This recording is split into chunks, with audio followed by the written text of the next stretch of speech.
વિચાર કરી તો આપ સૌ શાંતિથી સાંભળશો।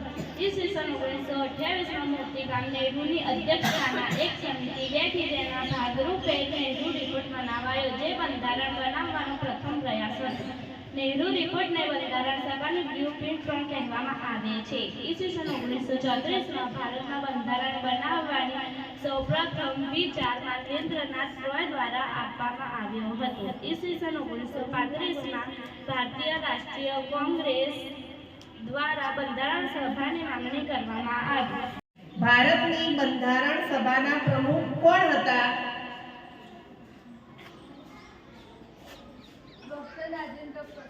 Right.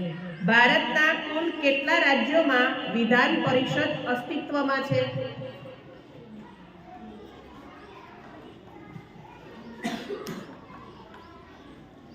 Tick tick 1, tick tick 2,